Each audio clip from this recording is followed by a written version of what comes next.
Who parked that monster in front of my house? That was the first thing I heard as I walked out the door one Saturday morning. The voice was sharp, shrill, and laced with the unmistakable tone of authority that only a self-declared HOA queen could muster. And sure enough, there she was, Karen, clipboard in hand, visor angled like she was inspecting troops. But today, her target wasn't the neighborhood hedges or mailbox heights. It was my truck. Now, this wasn't just any pickup truck. This was a gleaming, customized jet black beast.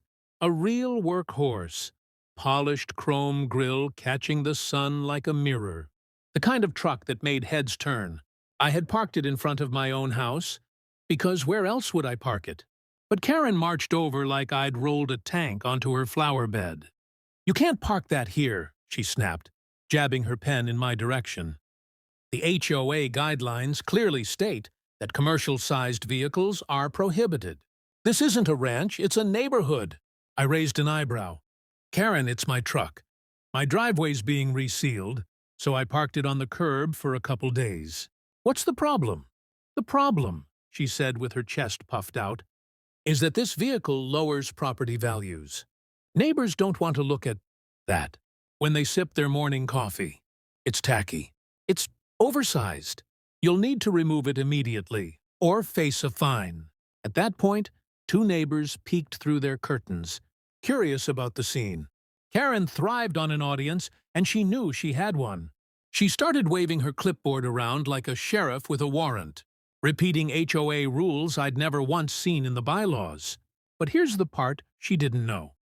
That truck wasn't just my ride. It was my business. I didn't just own that one truck. I ran a dealership that supplied half the HOA board with their vehicles. The treasurer's SUV, sold by me. The secretary's family van, signed, sealed, and delivered through my lot. And the funniest part? Even Karen's husband had come to me last year, practically begging for a discount on his new pickup. So I stood there, letting her rant, knowing she was digging herself into a hole. "Karen," I said calmly, "before you go writing me up for violations, maybe you should think about where those HOA cars come from." She blinked, clueless. The crowd was growing, and in that moment I knew this battle was just beginning. The following week, Karen came prepared for war.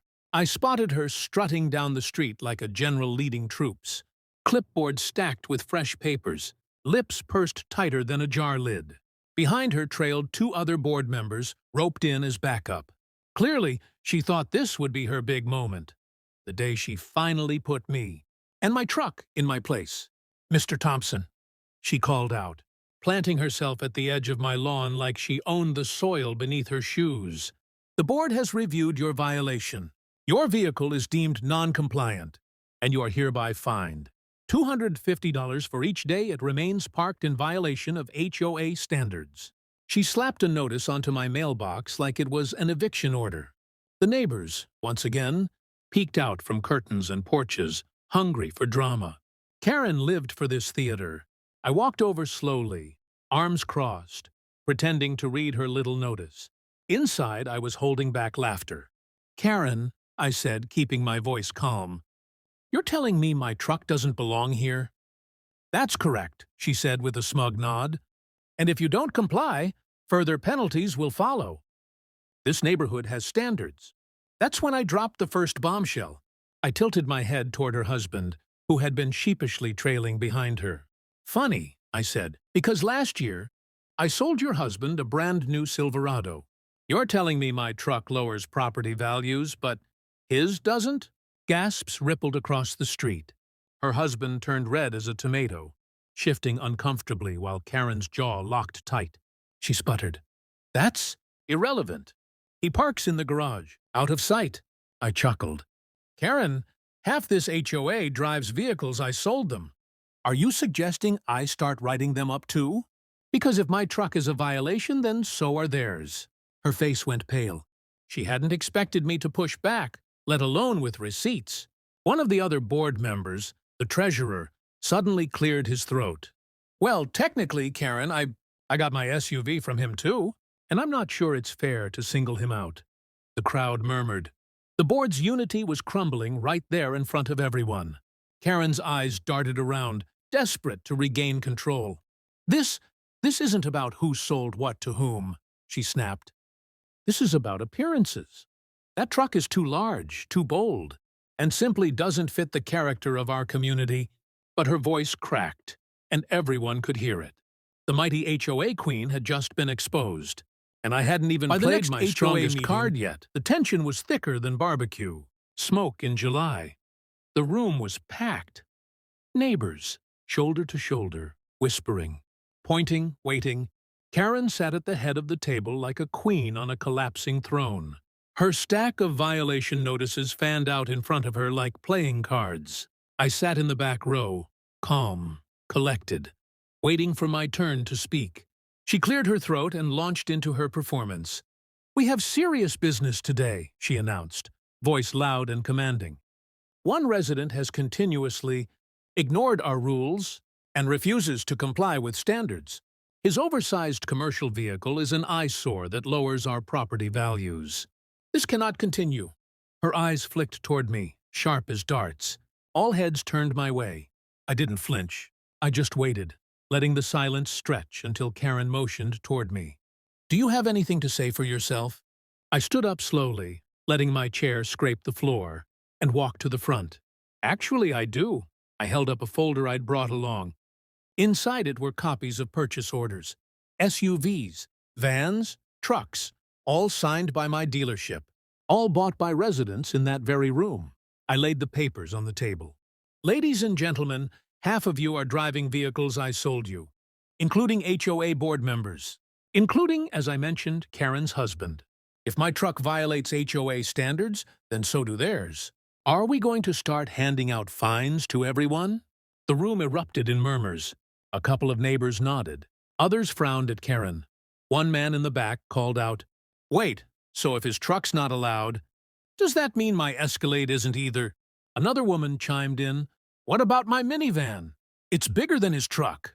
Karen's face went red, then pale, then red again. "This is different," she barked, banging her hand on the table. "This is about principle." But her grip was slipping. The treasurer leaned forward, frowning. "Karen, with all due respect, if we fine him, we'll have to fine half the neighborhood. That doesn't sound reasonable or legal." I crossed my arms, enjoying the sight of her unraveling. "See, Karen," I said, "you've been so focused on control that you forgot this community runs on fairness. And if you're going to wage war on trucks, then you'd better prepare to fight your own allies too." Gasps, whispers. The board looked uneasy. And just like that, Karen's iron grip on the HOA began to crumble. Karen was cornered, and she knew it. The HOA meeting had spun out of her control. Neighbors muttering, board members shifting uncomfortably, the whole room buzzing with doubt. She tried to keep her composure, tapping her pen against the clipboard like it was a gavel. "We will not be intimidated by theatrics," she declared, glaring at me. "This neighborhood has standards, and we must enforce them." I smiled, calm as ever. "You're right, Karen. Standards matter, which is why transparency matters, too." I pulled out one last piece of paper from my folder, a copy of the HOA's vehicle policy. Unlike her twisted version, the actual bylaws said nothing about pickup trucks. It only prohibited commercially marked vehicles, like vans with company logos. My truck? Clean, unmarked, perfectly legal. The room went silent. Karen's eyes darted across the paper, her lips moving as she reread the lines. She looked like a magician who'd just realized her rabbit had vanished mid-trick. "That's not the point," she stammered. But her voice had lost its edge. The treasurer leaned over, reading the policy himself. "He's right. There's no violation here. Karen, you misrepresented the rules." Whispers turned into chuckles. Someone in the back laughed outright. Another neighbor called out, "So all this drama was for nothing?" Karen's face flushed deep crimson. She tried to fire back, but the words caught in her throat. Her husband, sitting in the corner, quietly lowered his head, probably wishing he could disappear.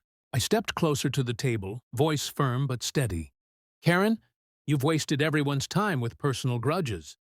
You tried to fine me for a rule that doesn't exist. You nearly dragged half the neighborhood into a pointless crusade. And worst of all, you forgot who keeps this community moving. At that, I gestured toward the crowd. Because while you were busy writing tickets, I was the one selling reliable cars and trucks to your very neighbors, including board members, including families. I'm not the problem here. You are. The room erupted. Applause, cheers, laughter. Even some of Karen's old supporters were clapping now. She slammed her clipboard shut, her power shattered in front of everyone. The board voted that night to dismiss her complaint. And by the next month, Karen was quietly removed from her position as HOA president. As for me, I parked my truck proudly in the driveway, shining in the sun for the whole neighborhood to see. And every time I saw Karen walk by, I made sure to give her a little wave from behind the wheel. If you enjoyed this story, don't forget to like the video, drop a comment with your thoughts, and subscribe for more wild HOA and Karen tales every week. Santi Santi